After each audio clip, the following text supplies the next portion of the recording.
to spend your nice, beautiful Saturday night here in the community with us. We hope to provide you some great information tonight, specifically on debris flows and how to prepare and what to really expect from public safety, and hopefully get some help from you folks and being able to help us help you.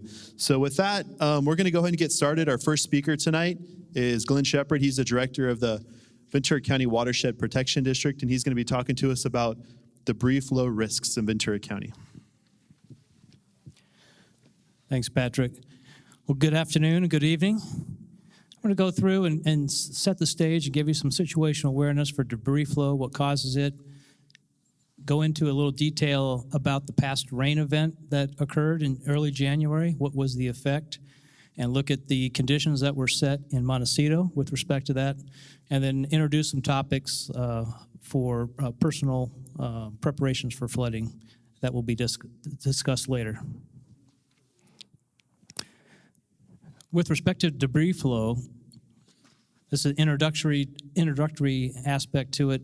You know, the vegetation is gone, and the next aspect that takes place is a hydrophobic condition of the soil being burned with the vegetation on it. Has anyone heard of this term, hydrophobic? So we have some experts, so the word is getting out there. It's not an unfamiliar term, but it's just that. It's hydro, water, phobic, repels water. Acts to a certain extent like a parking lot, and sheet flow begins. As it begins and flows downhill, it concentrates into gravity-fed locations and picks up speed, picks up debris, picks up rocks, picks up the burnt debris, and gets it flowing downstream. That's the debris flow. It's got ash, it has rock, etc. And the aspect of going into this rain event is that we're looking for a double amount of the volume caused by this particular condition. So not that you can equate from a straight line that a 10-year storm is now, a 5-year storm, but it's the volume that's created, and the conditions are going to be different in different locations in the area. This slide has an aspect of mud flow on the left, an actual landslide. So not particular to the area that we're talking about today, which is kind of the San Antonio Creek area and down through in the Casita Springs. Primarily, this condition exists in the county over by La Conchita, which you're probably familiar about. On the right, that's the hydrophobic condition with a picture. Dug out a chunk of ground, and that's what it looks like, a little crusty material on top. Creates that layer.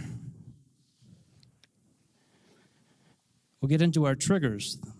U.S. Geological Survey provides data. They've been studying fires for a long time, and these are the conditions that they've set for this particular burn fire. And the aspect that the component that you're going to see going forward is to highlight this 1 hour, half an inch of rain in 1 hour, and that's going to be a threshold that will continue on throughout the theme today. I did want to just pause. I see Supervisor Bennett is here. Acknowledge his arrival and have him give us a little introductory pep talk. Hi, I'm Steve Bennett, your representative on the Board of Supervisors, and I just want to thank you for coming because it makes it a lot easier for them to help you if you're more informed. And so these men and women, these professionals here have been here since 8 o'clock this morning. This is the third of these. And so I just like to ask you to do one thing, and that is help me by giving them a hand of applause, a round of applause for doing this. So thank you very much. If these, it's really impressive how much county staff has really been motivated to get this right in terms of the recovery and everything else. That's why you have things like 3 sessions here today. But if there is a hole and you're having a problem, please feel free to contact my office and let me know if I can help you navigate the bureaucracies that are out there. I don't think that's going to be likely because they're doing such a bang-up job with this thing. So thank you very much and have a good evening. Thank you. Thank you, Supervisor Bennett. Back to the slides here. The county OES experts, which include a myriad of agencies that contribute to this, divided up the burn area as it was very large, into manageable areas, 10 zones. And so you're going to hear this description of zones, and we're focused on zones 7 and 8.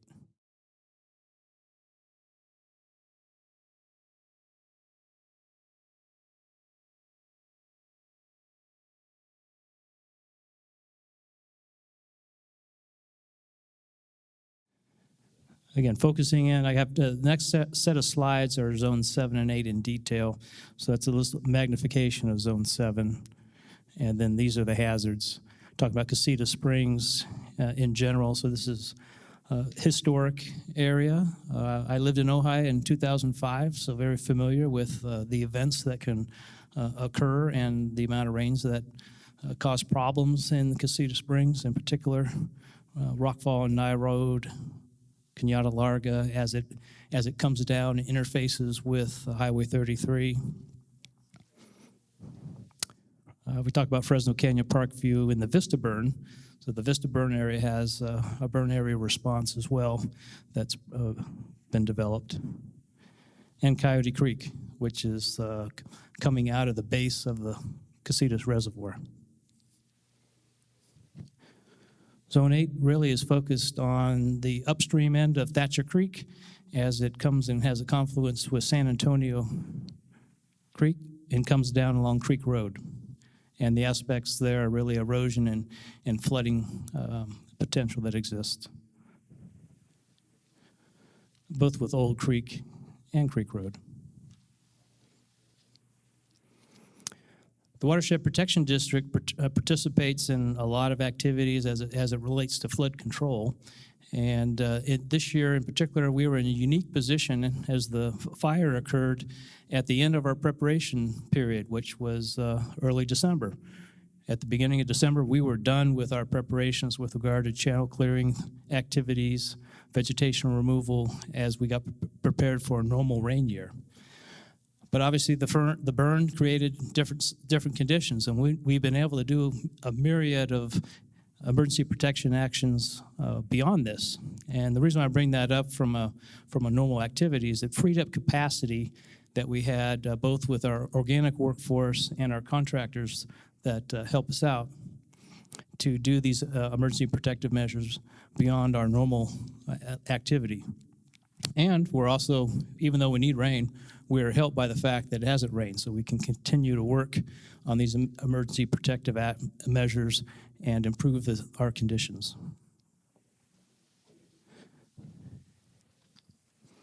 With respect to forecasting, the Public Works Department is embedded in the Emergency Operations Center during a storm event, and we are in constant contact with the National Weather Service by phone and having dialogue back and forth as they monitor their forecasting events. We also participate by contract with Fox Weather, which provides us a qualitative precipitation forecast, and that gives us a really refined forecasting by hour and by location of what intensity and quantity of rains we should expect that we will dump into some modeling for stream gauges and debris flow. The next series of slides I want to describe to you now get into the details right around the fire, the storm after the fire in early January. So I'm going to show you the products that we use and contribute to EOS as they make decisions regarding emergency evacuation or emergency measures they may impart. So this is the National Weather Service forecast going into that storm on January 8th, and this is over the weekend. So the National Weather Service was forecasting about 3.5 inches for Santa Barbara, Upper Ojai about 6, and 3.5, just over 3.5 for Ventura. These were the rainfall totals from that storm in total. And so they partly got it right up in Matilla Canyon, Upper Ojai, upper 5s, 4s. Over in Santa Barbara, not very many. So these little locations here, 1.59, 1.66, that was the Montecito. So they weren't even close to 3 inches as predicted, so a little bit less. Ventura, expected rain was going to be about 3 inches, and they got nearly close to 1. So really, from a total storm perspective, they did not reach their maximum quantity. And the thought there is the storm took a long time to get here, so it didn't have enough contact time with us to drop the amount of rain they were expecting. However, with respect to Montecito, they had a cell develop at 3:30 in the morning. This is what the conditions looked like at 3:30 in the morning. You can see, so this is out Point Conception. Here's Goleta UCSB. And so these rain gauges are now starting to approach half an inch per hour. And one's just at 0.6, right around kind of just north of Santa Barbara City proper. Well, you can see over in Montecito, it's barely starting to rain. A couple hundredths, maybe a tenth. 16 minutes later, this is the situation. Montecito, 0.77 inches of rain in the 16 minutes later. So definitely over a half an inch in 15 minutes.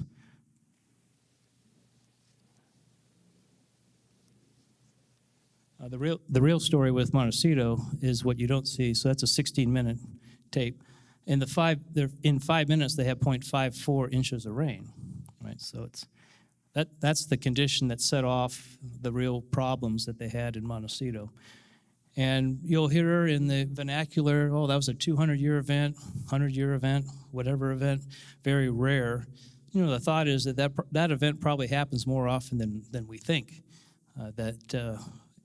In the refinement of measuring data, measuring rainfall, we are now getting a lot more precise of the frequency that we can monitor. We can monitor rainfall every 2 minutes, and we can see the radar update every 2 minutes. If you think about where society has been with computers and rainfall, we haven't had that level of precision. If you go back to our old-timers chart of 1873, it begins in Ventura. You know, they're measured on a monthly basis. The rainfall totals are measured and aggregated on a monthly basis. It is not until about 1900 do we actually start to get to daily counts of measuring rain. So a lot more precise detail that we can track and measure. So the aspect of it being a 200-year event, I think, is urban legend and probably worthy of evening discussions over dinner and libation. VCEmergency.com. I won't go into details about this particular website because you're going to hear all about it through the rest of the evening here. But just to highlight that each zone has its own page, and it has at the top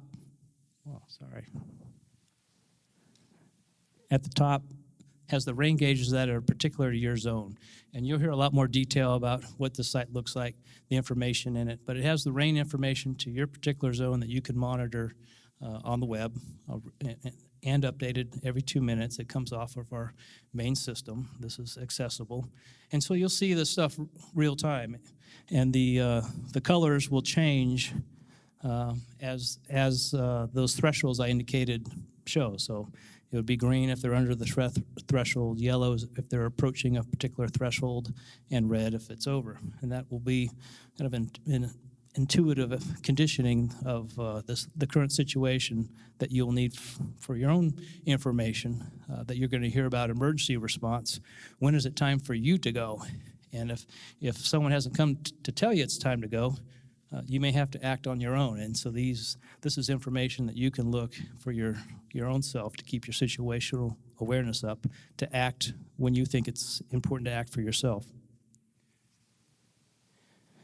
Individual preparations, you're going to hear a Ready, Set, Go as a theme program. You're going to hear more about that. I'm just introducing that term. And emergency.com, again, is the constant theme. From a weather perspective, ready, that gets you into the aspect of keeping your situational awareness up on where you should be looking for information. Perhaps it's now start to have some dialogue with your neighbors. Set, this is when it's time to set. The storm's coming, and you're probably not outdoors yet. You you're getting prepared. You may have to start packing your cars, preparing your animals, etc. But this is really paying attention to emergency VC alert, making sure your phone's on, charged, etc. And then go, well, that's time to go. And it's either going to come via the emergency responders from the sheriff and or the fire, or you'll have to self-actuate on your own intelligence as it applies to you if you're out somewhere afar, or one of our infrastructure components of trying to alert you fails for whatever reason, power, infrastructure, that situation. And then a lot more detail coming on emergency.com and preparations and preparedness. I'm just going to leave you here. If there's ever a situation where you need emergency help or you feel the threat, 911 is still the key component on how to access some of that emergency response. And this particular slide is highlighting the mud flow over Highway 101 in 2005, if you remember that. This highlights mud flow on a normal year, unburnt area. Very heavy rain, obviously, in 2005, and the mud flow associated with it. That's what it looks like. Have a great evening. Thank you. Thanks, Glenn. One thing I neglected to mention at the beginning of this meeting, you may have received a piece of paper. That's to write down questions that you have to try to keep the flow going tonight. We ask that you write your questions down. We're going to do a Q&A session at the end of this presentation, and we'll hopefully address any questions that you have relative to this or anything else, minus next week's lotto numbers. Are you awake? All right. Just by show of hands, who here lives off of Creek Road? Good majority of you. Who here lives within the Vista fire burn area? Maybe one of the divisions that we've created and had talked to you a while back. Anyone? No? All right, that's good to know. So my piece in this presentation stream tonight is on our storm analysis. We want to explain to you what we do behind the scenes to determine whether or not we need to evacuate you. Behind the scenes, we have a huge team. You've already seen some of them, but we have representatives from the Watershed Protection District. We've got folks that are geologists. We have representatives from the National Weather Service. We have fire personnel, sheriff personnel. We have people from the Red Cross. All these folks get together in anticipation of a storm making landfall in Ventura County. We look at the storm's potential. How is this storm going to impact us in Ventura County? As the storm gets closer and closer to us, we're able to see with more clarity that impact. Anyone here follow weather closely? Oh, handful of you. Cool. I'm a weather nerd too. So for those of you that do follow it closely, 5 days out, 7 days out on a storm, there's different models, and those different models sometimes are in misalignment. So at 7 days out, one model says we're getting 5 inches, and another model says we're getting 2 inches. As that storm nears closer and closer, usually that gap is narrowed, and the models come into alignment, and we have some clarity to our forecast. At that 12 to 24-hour range, when we bring that group together, we're able to more accurately forecast a potential impact to our area. And it's at that point that we determine whether or not we need to issue either a voluntary or mandatory evacuation for an area. The reason I'm telling you that is when we issue an evacuation order, we want you to believe in us and that we're not just doing this on a whim. I'm not just evacuating you because I needed something to do on a Saturday night. As much of a headache as it is for you, it is for me. Evacuations are not fun, and especially when they're a mandatory evacuation. We look to evacuate on a mandatory basis when rain is forecasted in excess of ½ inch an hour. And Glenn mentioned this earlier, but to get a debris flow going, you really need rainfall in excess of ½ inch an hour. Okay, we passed out these magnets, and these magnets actually outline that ½ inch per hour criteria. That's what we're looking for in a forecast. It's hard to accurately forecast rainfall intensities 5 days out. Again, 5-7 days out. That's just too far. So when we are looking for these details, we kind of got to wait. We got to wait till about a day before that storm makes landfall to really say with any level of certainty that we anticipate these things. So that's what we do before the storm. And again, this is a collective effort that's done with a ton of stakeholders. It's not just one person sitting behind a desk saying, oh, let's go ahead and evacuate Casita Springs today. It's a team, and we weigh these things heavily. Once the storm arrives, that process continues. So let's just say, for this example, we chose not to evacuate Casitas Springs. The forecast is looking pretty good. We're expecting about 1/4 of an inch of rain per hour, so nice little rainfall that we need. It's all looking good. However, as that storm gets closer and closer to making landfall, we notice, gosh, when it crossed Santa Cruz Island or when it crossed Anacapa Island, it dropped 3/4 of an inch in 15 minutes. Now's our time to take action. So there's a short-term window there that we have when we see high-intensity rainfall that materializes just off our coast to be able to notify you. So the first example gave us some time to think about it, right? We had the ability to alert you ahead if necessary. And the second example, as we observe conditions, we have less and less time to alert you. Sometimes in a good scenario, that might be 30, 45 minutes. It may not be any time at all. A lot of times this rainfall, as it makes landfall, increases in intensity. And that's very much what happened in Montecito. That rainfall, although it was forecasted to be pretty significant in some areas, no one had any idea that a storm cell of that magnitude was going to race into the area. And granted, it was a post-fire condition. That amount of rainfall anywhere would cause flooding issues, no doubt, anywhere. Generally speaking, we look to debris flows occurring at 1 inch per hour in a non-fire condition. So you race the Thomas fire, we have no fire at all. If we received rainfall at 1 inch an hour, we're going to see flooding. In this case, we were in a post-fire condition, so we're looking at that 1/2 inch an hour, and they got well above that. Very significant.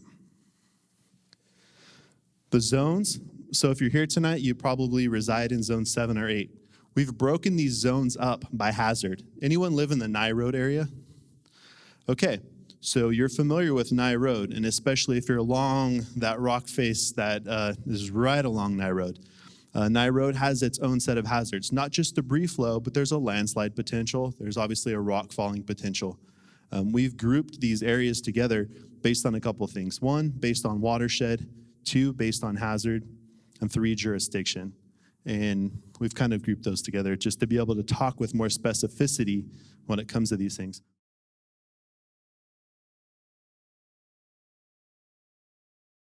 When a weather alert is issued by the Weather Service, specifically a warning level alert, you a lot of times may hear residents that reside in the Thomas Fire Burn area. That tells you nothing because that extends from Santa Paula to Santa Barbara, right? What the Weather Service has agreed to do is say residents that reside in the Thomas Fire Burn area, specifically Zone 1, Zone 2, Doppler radar has indicated heavy rainfall passing through your area and go on with the message. They're going to add that level of specificity to their forecast. That'll help us, that'll help you all understand what the impacts are.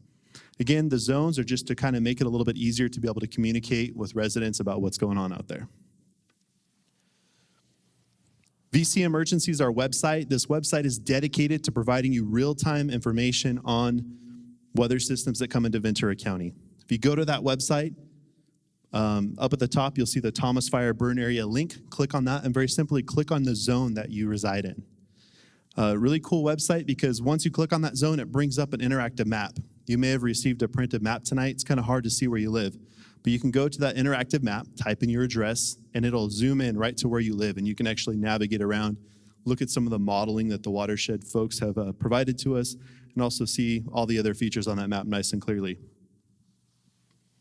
In addition to those things, each of the pages have the closest rain gauges embedded in the actual web page. So you can see this is an example from Santa Paula. The closest 2 rain gauges for that area automatically appear. So I mentioned what we do before the storm. I mentioned what we do during the storm. You can monitor in real time along with us. The radar images are going to pop up on these maps. You're going to be able to see what the rainfall has been near your area. And you can kind of start to develop a sense of, gosh, that seemed like a lot of rain. Let's see what intensity it was. You go to the website, and you can see the last hour I received a 1/4 inch of rain. And you can kind of gauge the rainfall rates. That's all there for your consumption. You're seeing what we're seeing. It's a great tool, and it's in real time. In addition to that, anytime we issue a mandatory evacuation or a voluntary evacuation, that information will be posted on your respective zone page. So if you live in Zone 4, you go to that page, any evacuations that have been issued in Zone 4 will be listed there. We'll talk later about how we're actually going to send that notification out to you to evacuate you. But again, that's all on vcemergency.com. A couple of phone numbers here. Feel free to take a photo of this, write these numbers down. Just some basic stuff. Most importantly is the number on the bottom, and that's our EOC information line. That's a joint effort between us, the fire department, and we represent also all the cities in Ventura County when we activate this line. If we issue any type of alert, any type of evacuation, mandatory, voluntary, and you have questions about that alert, maybe you're like, hey, I don't quite agree or I don't quite understand. Why are they trying to evacuate me? Not making a lot of sense. Call that number. We have both English and Spanish folks standing by that will be able to provide you information in real time. Here's what we're seeing. Here's what the Weather Service is saying. So rather than sitting back and being nonchalant about the issue or the alert that was issued, again, we're empowering you. We're giving you the tools as the residents to give us a call, talk to a real person. I promise you, we didn't outsource these calls. We actually talked to these people. Give us a call and ask questions before you choose not to evacuate. We need your help in making this place safe. We know there's a risk out there. We know there's a potential, especially with a fire. We need your participation when we issue these evacuation orders. And part of getting your participation and accomplishing that is having you believe in us and believe in our methodology, understand what we're thinking and what we're seeing and why we're doing what we're doing. And really, that's the purpose behind this. And that's all I have to say. So with that, I'll invite Gil Zavlodava up. He's an emergency manager with our office as well. He's also our alert and warning coordinator. And he is going to explain all the different ways for us to alert you at 3 in the morning. Thank you, Patrick. Good segue. Again, my name is Gil Zavlodava. I'm an emergency manager with the Ventura County Sheriff's Office of Emergency Services. So this presentation, you heard earlier about the hazards in your zone, Zone 7, Zone 8. You heard about the steps that we take before a storm happens. Now I want to communicate with everybody on how we communicate that information to our residents. And really, we have a number of tools in our disposal to do that. Our first tool is our VC Alert Emergency Notification System. Show of hands, how many people are registered with VC Alert? Fantastic, almost the whole room. That's great to hear. This is our primary system to notify you when there's a threat to life or your property. So I'm glad to see that so many people are registered for the system. The next system we'll talk about is the Wireless Emergency Alert System. This is a federal system. How many people have received a text message to their smartphone with a weird tone or a unique tone? That's the Wireless Emergency Alert System, so I'll take some time to explain what that system is. And then, oh, there it is. Did you guys hear that sound? Don't worry, it's not a real alert. There you go. That's what that wireless emergency alert system sounds like, and we'll explain that a little bit in greater detail. We also have our emergency alert system. This is the system that's been around since the 1950s, started during the civil defense period. How many people remember that period? Where we were concerned about nuclear threat and nuclear attack. We're a little bit concerned about that right now too, but it was developed during that time. That system takes over radio and TV, so we'll explain that a little bit as well. And lastly, I'll end my presentation with talking about the National Weather Service has a number of storm alert levels, watch, advisory, and warning, and what does that mean to you? So we'll take some time to cover those as well. So VC Alert. What's great about VC Alert here in Ventura County is that all 10 cities are using the same system. It's awesome. No matter where you live in Ventura County, you live in Ojai, you live in Simi Valley, we're all using the same system, and we're all calling it the same thing, VC Alert. It's like our reverse 911 system. That's what it was called back in the day. Now we've branded it to say VC Alert. And that's a system that we're primarily going to use to notify you of a storm event, whether it's a voluntary evacuation, a mandatory evacuation, or shelter in place. And Chief Freihoff is going to explain a little bit more detail what those levels mean. Another great thing about the system, it's a very robust system. We can send a notification to thousands of contacts within seconds. Just to give you an example, the Thomas Fire, how many people received a VC alert during the Thomas Fire? And I bet you more than one. How many people got more than one alert? Great. For the Thomas Fire, we sent 66 VC alerts to 4 different jurisdictions in Ventura County. We hit over 100,000 contacts, and we evacuated over 90,000 people. We instituted 36 voluntary or mandatory evacuations for that fire. Massive fire. The system worked very well, worked very efficient. We didn't see any issues on the system itself. Now, there was some power outages, and it's a disaster. Things happen. People lose their power. They weren't able to get our notification. And so we'll talk a little bit about redundancies. And that's what we're talking about here, is having redundant systems in place. Another great thing about VC Alert is you have all the keys. You can go online, you can register, and you can create your own profile, and you can add up to 5 addresses for your profile. So we want you, first and foremost, have your home address. That's the most important one we want, is that when there is a threat to your life, or there is a threat to property, it's based on that home address, and we'll send an alert to that home address. However, you can also add other addresses. You have family, you have friends that you're concerned about, you can add up to 5. If you want to add a place of business, you can add that as well.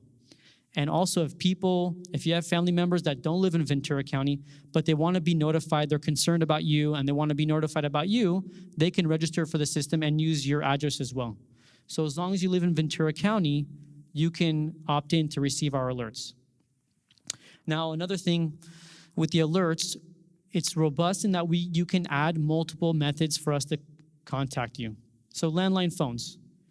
We buy the landline data from AT&T, Verizon, and Time Warner for listed and unlisted because we're public safety and we're using it for emergency reasons. So we buy that data. What we don't have is email and cell phone. That's data we can't purchase. That's why it's so imperative here that everybody opts in with their email and their cell phone. And if you have multiple cell phones, add that to the system. We want to be able to contact you in every method that you have available to you. And the system can do that, which is great. Now, VC Alert, how do you register? Most of you are already registered, but to share we have identified a number of different ways for you to register. We have our website, www.vcalert.org. We also have this new feature where folks who have smartphones, you don't even need a smartphone. As long as you have a phone that has a text capability, you could text the word VC Alert, one word, to 313131. You'll get a text in return. It'll have a link. Click on the link. It'll ask you for your information. And then you hit submit, and we have that data now, and we can add you to the system that easily and that quickly. And lastly, there are some folks who don't have access to the internet. We understand that. So we have a hotline that you can call. There'll be someone you can speak to who can take down your information and put you into the system. We don't want to have anything to inhibit your process to register. In your bag, you also have a brochure. And if you want more, we have a whole stack of them if you want to give to family and friends. This brochure at the very bottom, it has an area where you can put down your information, you can give it back to us, or you can mail it to us, and we'll put you into the system too. Okay, the wireless emergency alert system. Again, a newer system. It's been around for 3 or 4 years. A lot of jurisdictions are using it. It's a federal system. The feds are using it. The state uses it, namely California Highway Patrol for Amber Alerts. They use the system quite heavily for that purpose. And what's great about this system is you don't have to opt in. If you have a smartphone, you can get an alert. We identify an area that we want to send an alert to. As long as you're within distance of a cellular tower, whether it be from Verizon, AT&T, it relies on private infrastructure. But as long as you're in that area, you'll get the alert. Now, if you're outside of that area, you won't get it. And then when you go into it, you'll get it, which is great. However, the system is not perfect. So we're limited on what we can say. We only have 90 characters to use this system. So we can't tell you, evacuate south of here, north of here, or the evacuation area is this area and that area, and this. We don't have that much specificity. VC Alert, we can. VC Alert, we can give you all the details. But with this system, we can't. So during the Thomas fire, how many people received a wireless emergency alert for that fire? Perfect. How many received more than one? Okay. In Ventura County, we did 2. Santa Barbara also did. And that's the other shortfall of the system. It's what we call bleed over. Because of the cell towers and where they're positioned, I can identify a grid or an area I want to notify, but that cell tower can notify 10, 15 miles down the road. So for Santa Barbara, they did an alert. Residents of Ojai received that alert. It wasn't from us, it was from Santa Barbara. So it caused a little confusion, and we, like Pat said, we have a hotline. People were calling in, what's going on? And we had to explain that that was Santa Barbara. So there is some limitations to the system. VC Alert is we can get very granular with VC Alert. We can notify one home. We can notify a street. We can notify a neighborhood. And we can notify a city. And for the Thomas Fire, we can notify the entire West County. So the system is really, really efficient and robust, and we can really get into the details. With this system, we can't get that specific. And then right there, I have a little image of how that pops up on your phone if you're curious. It'll be emergency alert. Ivan in the back, since he played that weird tone, that's how it's going to pop up on your phone. For storm events, so the National Weather Service has the ability to send wireless emergency alerts. This is the exact message that they're going to send if they issue a flash flood warning for our area. And I'll quickly read it. Flash flood warning, this area till they'll provide you a time frame of the alert. Avoid flooded areas, check local media, NWS. NWS meaning National Weather Service. So we're always going to identify who we are, so you know. Now, emergency alert system. Again, the oldest system that we have in place now. It takes over radio and TV, been around since the 1950s. For the Thomas Fire, we sent 2 of these as well. So we did 2 wireless emergency alerts, and we did 2 emergency alert system messages. And it looks like that on your TV. It'll take over your TV. It'll say emergency alert system. National Weather Service has issued a flash flood warning, and it'll provide the details of that flash flood warning, like Pat had mentioned, where it'll tell you the zone. Now, over radio, these are the 3 channels that our messages go over. KVTA 1590 AM, KHA 100.7 FM, KMLA 103.7 FM in Spanish. And lastly, I'll end my slide deck, my presentation, with the National Weather Service storm alert levels. So at the very bottom, again, they have 3 levels. A watch. A watch means conditions are favorable for flooding. At this point, we really want you to stay tuned and just be aware. They issue a watch maybe 24 to 48 hours, maybe even 72 hours before a storm arrives. They're seeing something that maybe has the potential to impact us. And so they'll issue in a watch, and that's really just to get us aware of what's going on.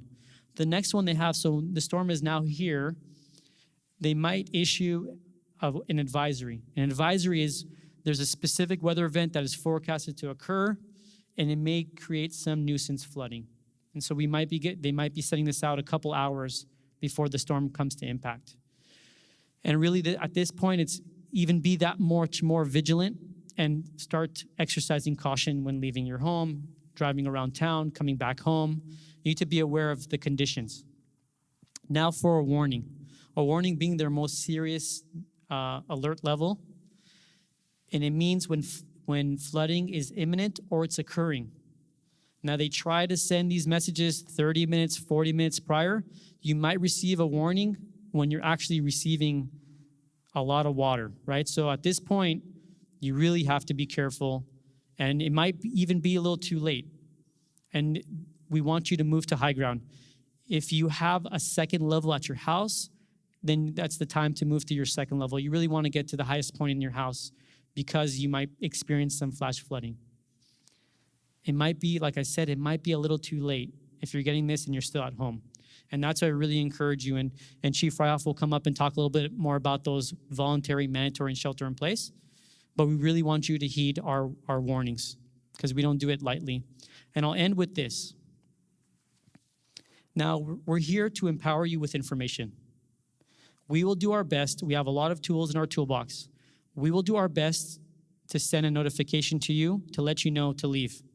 Please do not wait for us. If you feel that you are in danger, please take action. Okay? Thank you, everybody. I'll transition over to Chief Freihoff. All right, cool. Thank you, Gil. All right, so thank you guys for hanging in there. There's a lot of information we're throwing at you. You have your forms. If you have questions, you can write down any questions, and we'll try and answer those at the end of the presentation. Hopefully, we get all those questions answered during the presentation. So my part that I'm going to talk about is what we do in an evacuation, what those evacuations should look like. Due to the volume of people we have that live in our valley, we rely very heavily on VC Alert to give you information. So if you haven't signed up for it, please do. You can put in up to 5 addresses. So make sure that you've added where you live, where your family may be, where you work at, if it's all up in the valley, so that you're getting that information for all those places. Door knocks, we're only going to do door knocks when we have, number one, the staffing to do it, and then 2, if it's a mandatory evacuation. So the Ojai Valley, there's about 35,000 people that live in the Ojai Valley, and there's 5 deputies that work here. You do the math, right? It's not very favorable for us to get to do door knocks for that. Now, generally, if we know we have a massive storm coming, we're going to upstaff for that. So the storm that hit Montecito was projected to hit us too. I had 20 extra deputies that were up here along with my search and rescue teams prepared to do door knocks if we needed to. And that door knock could turn into driving down the street with the sirens on a PA yelling, "Get out." So what we need to do is have an understanding of what an evacuation looks like on your part, and then what we're going to try and do on our part. And much like Gil had just said, don't wait for us. If you look out and you're like, man, we really should get going, but they haven't said anything yet, leave, right? Lock up your door, get in your car, and go. Just make sure you're going to a place that you know the roads are open and you're not driving into a flooded area and going to get washed away down the river, right? So be aware of your surroundings. From everybody that's in here is pretty much on Creek Road or in the Casitas Springs area, right? So you're at low level ground already. Creek Road's got a creek running right by it, and when that creek overflows, it's going to flood into houses. So that's probably not the best place to be when that river rises. And then where you have Naya Road and Casitas Vista, we got burned with Vista burn, and then the Thomas burn came over and burned whatever didn't burn in that. And we got steep slopes there, and any amount of rain is going to cause potential debris flows and landslides and boulders coming down. So we even told that group that was right at the base of the hill, even if we give a voluntary evacuation order, for them that means mandatory. Just know that you're in an incredibly high-risk area at that point, and it's a good time to leave.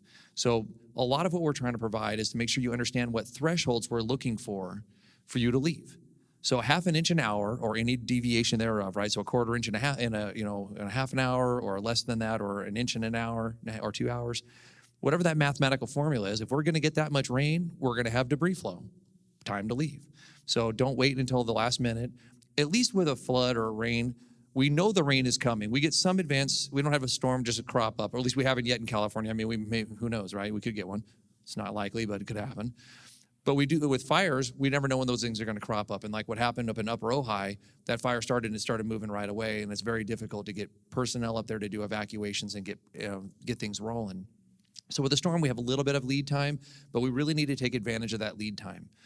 The closer you live to the ocean, the less lead time we have on what that storm is actually dropping. So Montecito has really no gauge if it's coming in off the Pacific Ocean until it hits the land. Here we got a little bit of time, but not much. But we're going to use that information to our advantage to best prepare you for what you really need to prepare for and how to evacuate. So VC Alert, make sure you sign up for it. Be prepared of all those other emergency alerts. I know Daryl later is going to talk about making sure you have a crank radio, because when the power goes out and your cell phone dies, we still need to be able to reach you somehow. Having a phone at home that plugs into the wall, old school wise, not a cordless phone, but something that actually just can power out of the plug itself with just your phone cord. Not bad idea to have one of those so that we can reach you on your home phone. So a voluntary evacuation order is when the threat is not yet imminent, right? We're not gonna come do door knocks. We're gonna do a notice and say, hey, it's a voluntary right now. We're seeing something on the horizon that doesn't look great. If you move slow, or you have animals, or you have disabilities, or you don't have a car, and you need to start making arrangements, now's the time to do it and get out, right? This is your chance to say, hey, I don't need to be part of the disaster. I don't need to create more work for everybody. I'm gonna go visit my family that's in a safe place that's not gonna flood. Okay, then we have the mandatory evacuation order. Once again, we can't make you leave. But by the time we've made the decision to pull this trigger and say, you should leave, and it's mandatory, we've already given it a lot of thought. We don't move people out of their homes just because we don't want you to be there. It's very hard on you. It's very hard on us because we have to give you a place to go. And then we know where we're going to put you up isn't exactly a comfortable place, right? And we're going to put you in a gymnasium, and Red Cross is going to do everything they can to make it comfortable for you, but it's not home. So we don't move people unless we know we have to. Once again, we don't have crystal balls, right? I can't predict the future. All I know is if we have a storm coming and it's going to have rainfall totals that's going to cause a debris flow and you're in that area, we're going to ask you to leave. Now, if we come to your house and say, it's mandatory, you need to leave, and you say, I'm not going, I'm going to say, that's fine. Can I get your name and phone number? That's all I'm going to ask you, and then I'm going to go to your neighbor's house and see if they want to participate in the evacuation. If you want to debate somebody, you can call the hotline number that was provided earlier, and you can talk to OES all you want is why you think you don't need to leave and whatever. I'm not going to stop because I've got 35,000 other people to try and save. So that'll be your choice. So when we do it, remember the danger is imminent. Okay. So shelter in place. So there's some people, and probably not this group so much because you're at the bottom of the hill. If you're in the people that are in higher elevations that we spoke to earlier, they'd be better to shelter in place. Because if we send them out of where they're at, they're going to be driving down a hill into a flooded area and then get washed down the river. Well, we don't want that. We want you to stay where you're at. So we've broken up our areas into smaller divisions that kind of have some topographical features that are going to work in our favor, where we may say, we want you to shelter in place and we want you to evacuate. One thing that we do know about the Ojai Valley, and it's been true forever, and at least in my 20-something years of working up here, is that even when we get rain on a good year with no fire, Highway 33 and Highway 150 get closed. Right? So you know you're going to be isolated. So if you don't want to be isolated in the valley, then leave beforehand. If you know you're going to get isolated in the valley and you choose to stay, make sure you have enough supplies to take care of yourself and your family and your pets for a week or two. Because we're not going to have the resources in a big disaster to come in and bring water to you and food to you. That's going to be, you're going to be on your own for those things. So please plan ahead. That's part of your plan that Darryl will talk about as well. So soft road closures. We're going to prevent the general public from entering the area, but people that have ID that live in the area, we're going to let you come and go. The hard closures are a different story. We're not going to let anybody in and out of there.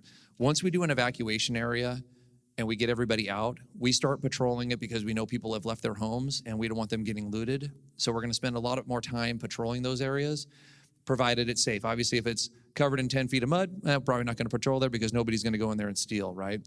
But like during the fires, normally, we have 5 deputies here in the valley. During the fires, I had 55 deputies here working.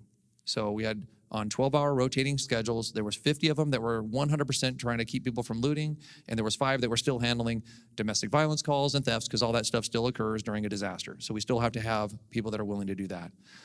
And then the bottom there, the only people that we do allow in past the barricades is the media.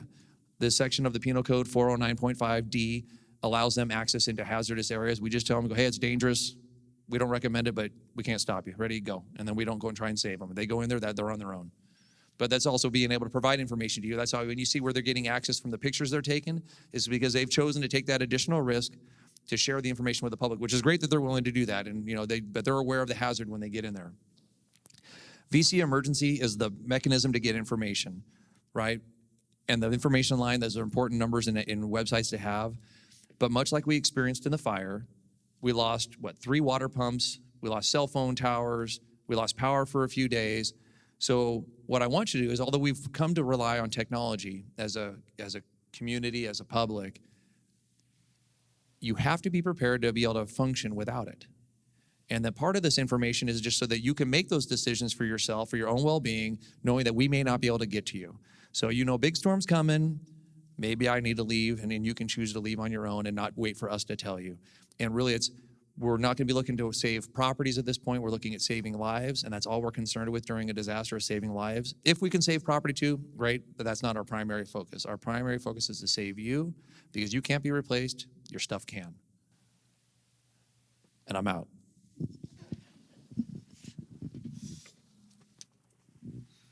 Chief John McNeil.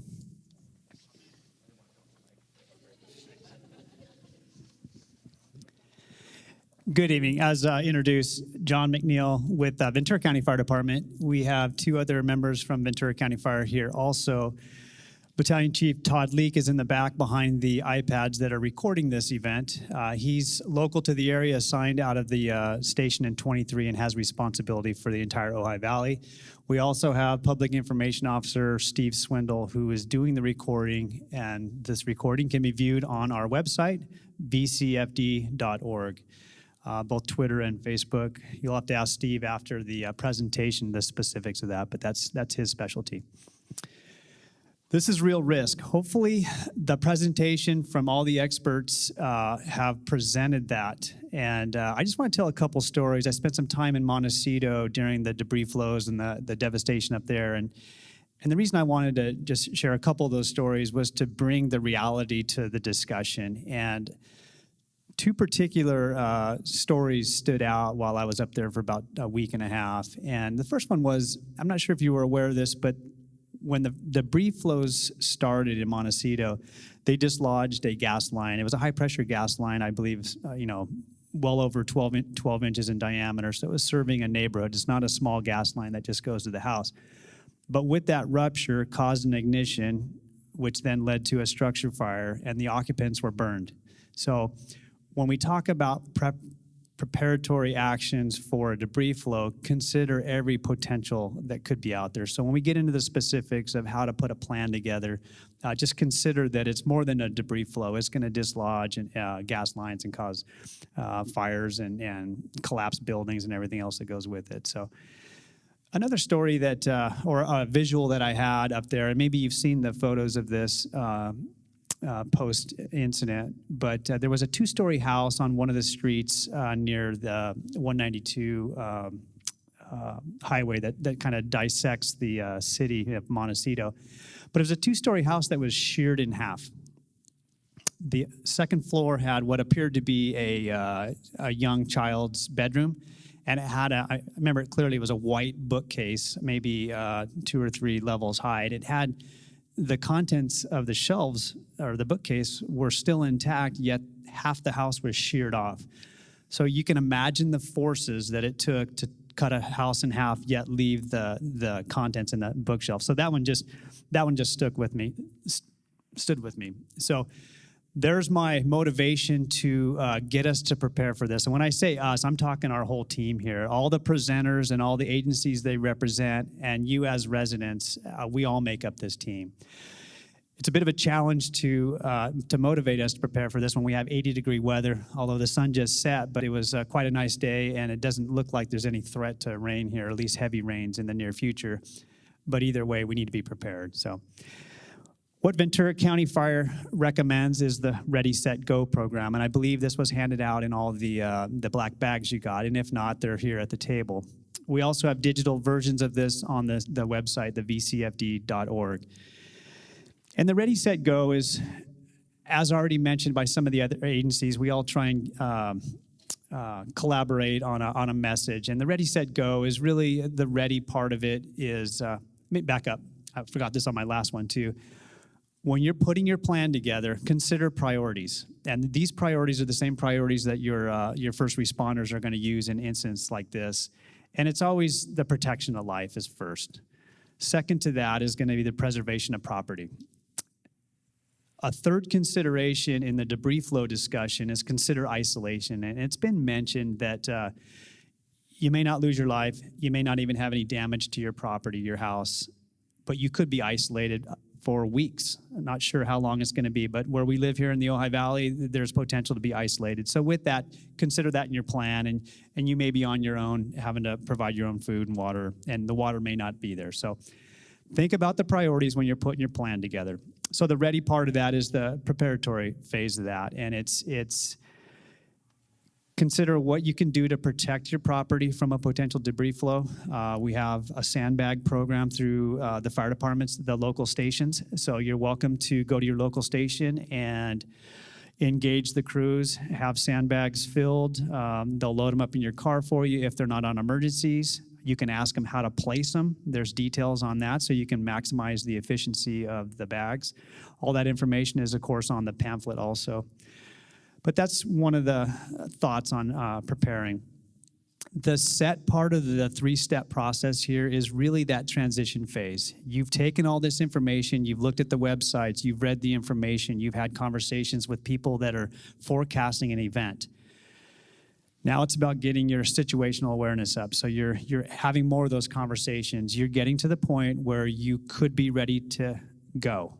And that's the final phase of that. And that's when the evacuation order is placed. You're alerted to go. So at that point, we don't want to be thinking about our plan. We want to have our plan in place. We want to be ready to go.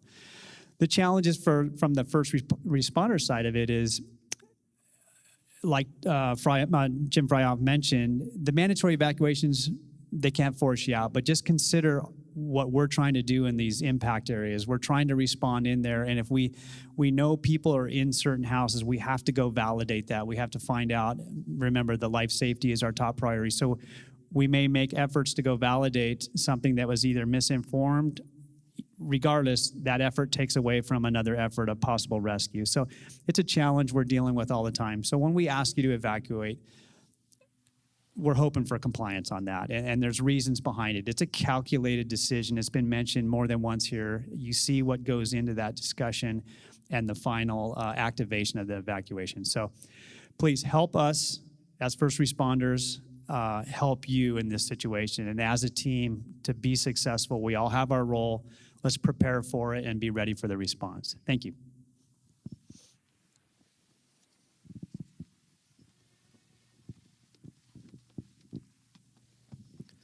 Thanks, Chief. Before we bring up our next and last presenter, I'd like to remind you, if you have questions, we're going to be coming around and collecting those here in the next few minutes.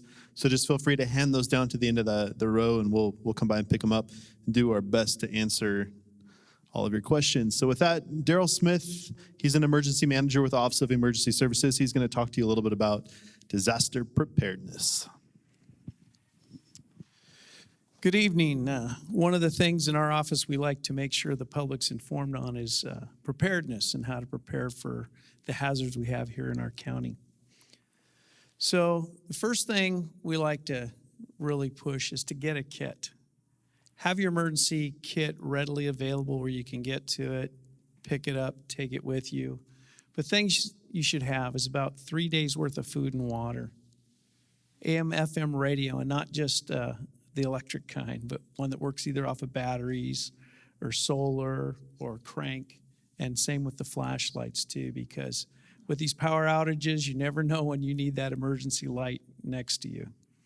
And then, of course, if you have small pets, children, their food needs as well.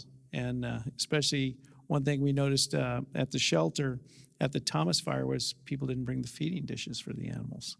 Little tiny things like that you can think of for your kit.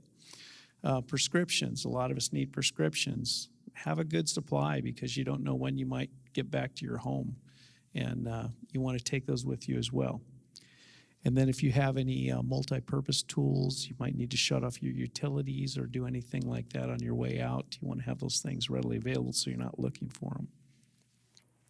Then we want you to make a plan. So where are you going to meet up? Do you communicate it to the rest of your family, your children, people that might be looking for you when these disasters occur, so they can find you and not worry? Your contact lists, out-of-state contacts, people within the state that your loved ones can contact if they can't contact you, and maybe find out where you're at and what's happening. Utilities, know where all your utilities are, how to shut them off. Work plans, if you're at work and away from your home and you can't get back to it, what are you going to do? Do you have a small kit maybe in your car? School plans for those of you without children, grandchildren. How are you going to get the kids from the school? How are you going to care for them? We have a website, readyventuracounty.org. You can go to it. This has all the same information as the preparedness guides we gave you in your bags, and even more information on how to build kits, prepare plans. It's got links to VC Alert to register for VC Alert, and links to vcemergency.com, which is all the information that you can get when a disaster is occurring. This is our new app. If you have smartphones, if you have an Apple phone, Android, it's Ready Ventura County. and it mirrors your preparedness guide. It even has checklists, so you can check off things on your preparedness list as you complete them, so you know you've got it complete. Same thing with the plan. It helps you and walks you through the steps of making a good plan, what you're going to do during these events. And then stay informed. These are all the links here. You can link to VC Alert. You can link to vcemergency.com. It's right in your hand, and you can take it with you, and you can get information when you're moving. So what we want you to do is prepare. So make a kit, have a plan, and stay informed. Thank you.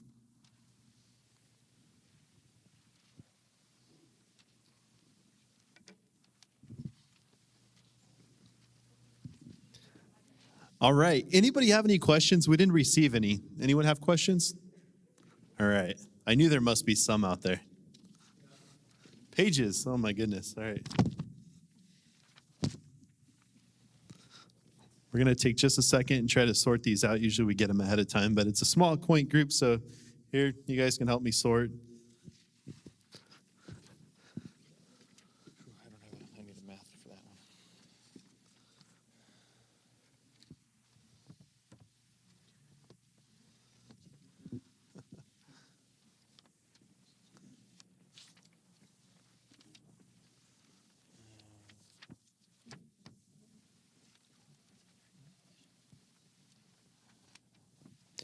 I'll go ahead and take a stab at this one while they're sorting those out. And the question is, could Highway 33 or 150 be closed in anticipation of a debris flow, and how would we be notified?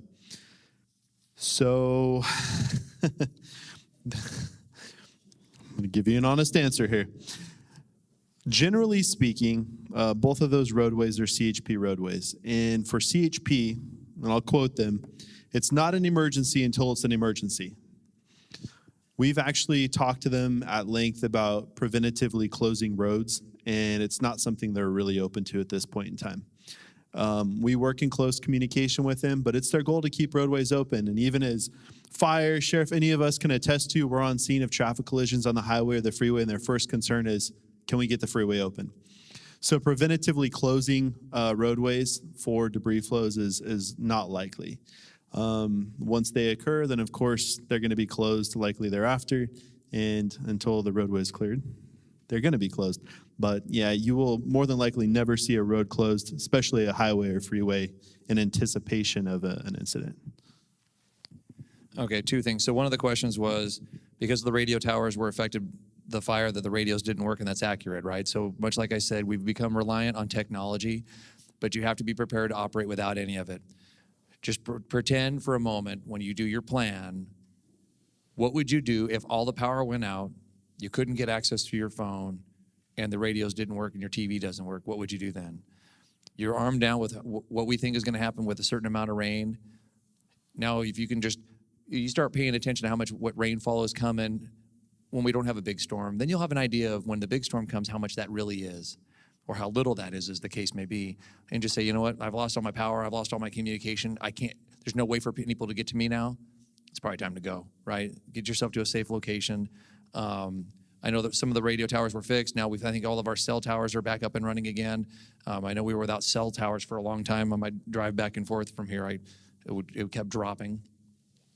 And then for found property, for anybody that found any property during the fire that may have been left behind, please take it to the police station, or we'll come to you and we can book it in as found property so we can try and find the owner.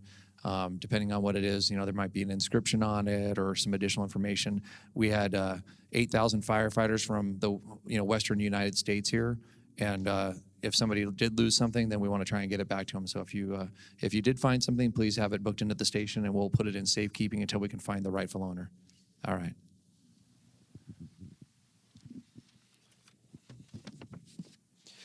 So this question we received earlier today, and we got it again tonight, so I'll address it.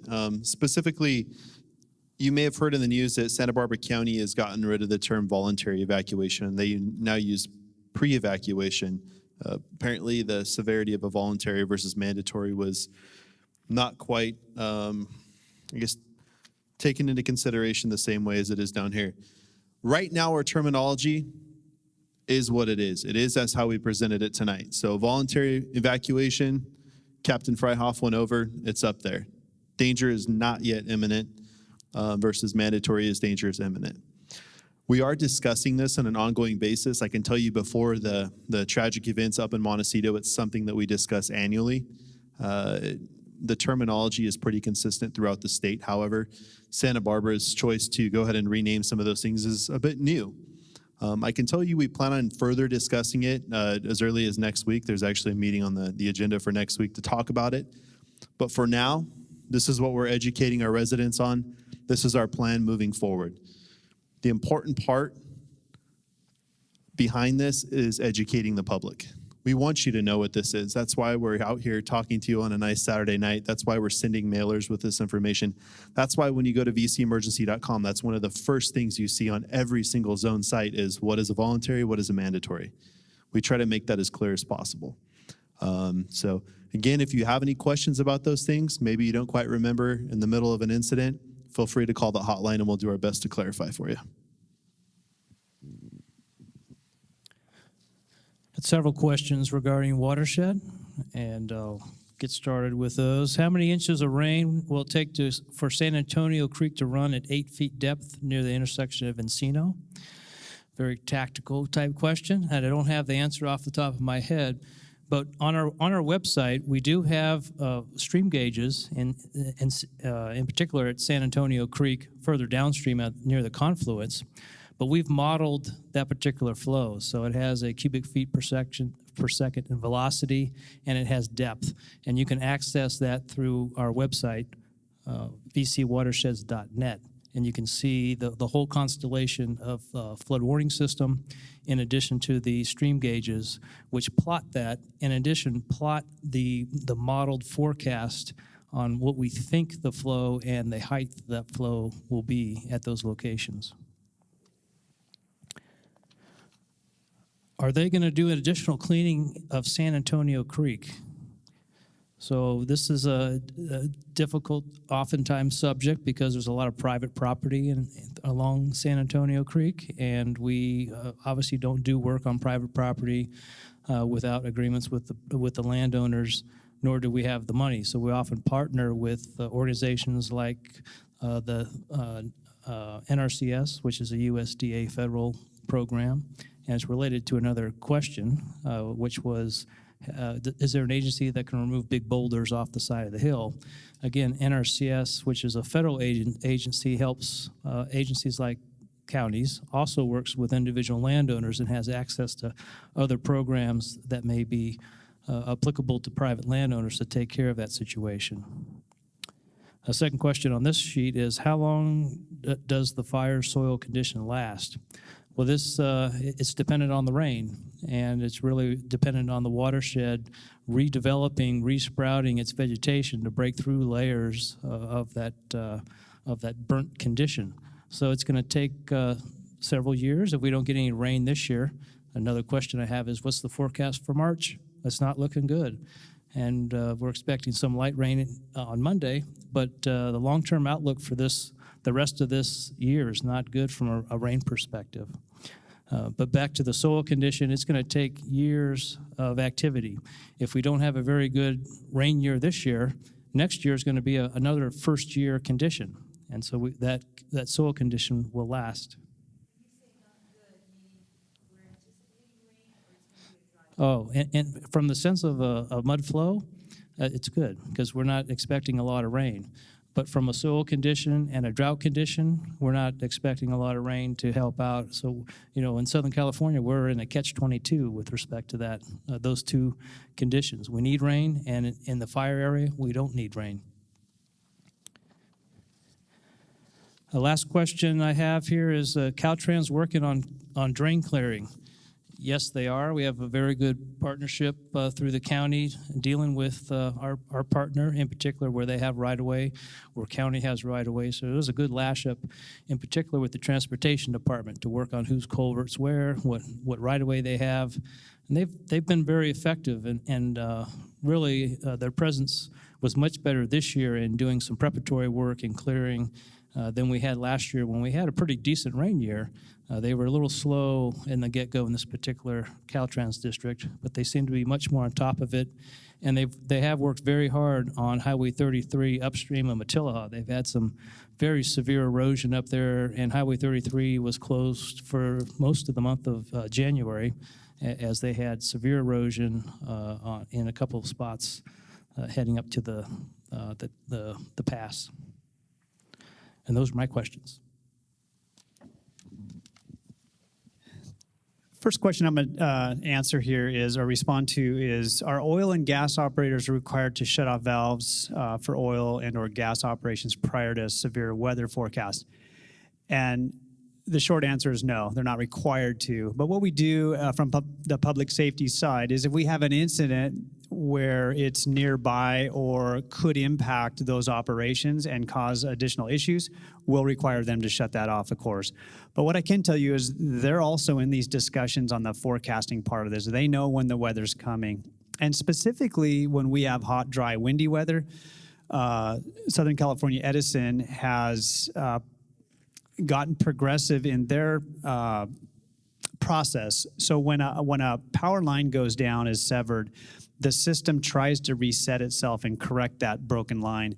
That's an automatic system that they had built in. Well, with the history of some of the fires caused by that system, Southern California Edison has a program now where they do rely on these forecasted weather events, and they will modify that system and manually shut it down and to where it doesn't reset, because a lot of times that reset is a wire that is down in the dry brush, and that reset reactivates and causes a fire. And that is a program that they are doing. So there is progressive thoughts on the utilities side.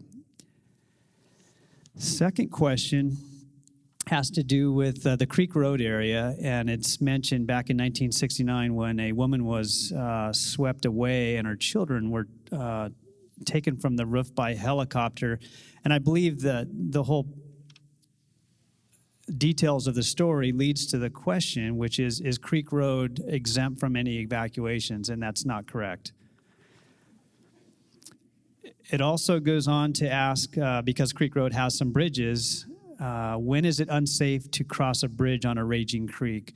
All the bridges are engineered and designed to handle the flow underneath them. If it starts coming over the top, they're compromised. So I would use that as the decision point if you have water coming over the top of a bridge to not cross it. So at what depth can a car carry downstream? I assume in a debris flow. My recommendation is don't drive where you can't see the road. And I'm not trying to be funny here or state the obvious, but the best way to answer that question is just don't drive where you can't see the asphalt. If there's something running over the top of it, whether it's debris, clear water, or anything, don't take your chances. Thank you. All right, I believe that's all the questions we received. Before we close tonight, I'd like to invite up Laura Pickens. She's from FEMA, and she just wanted to make one quick announcement before we adjourn for tonight. Laura and partner. So the last day to register for FEMA assistance is March 16th. We still have our Disaster Recovery Center open, and it's at 6026 Telephone Road in Ventura. It's at the Ventura County Credit Union. We also have 2 staff members here tonight from our Disaster Survivor Assistance Program, and they're happy to answer any questions you might have. I'm available as well. If we don't know the answer, we'll get it for you. Thank you. And a big thanks to Laura and her team. They're from all different parts of the country. They've been here helping us out. And I'll tell you, Laura's been on the road since September. She hasn't been home since September, just going from disaster to disaster. And she ended up in ugly Ventura County the last couple of weeks. So horrible. Nonetheless, thank you all for coming out tonight. As you realize, it takes an army to do this. And we just have some awesome people here to help us out. The OES team, the CAPS team, everyone that's helped put on this series of presentations. We really appreciate all of your help, and thanks to you guys for coming out and listening to us. And again, please spread this word. Please share it with your neighbors, your family, your friends. let them know, send them to our website, share our hotline. If you want to take some extra materials, by all means do so. If you ever have any questions, please feel free to call our hotline. Shy of that, thanks for coming out tonight, and have a good night.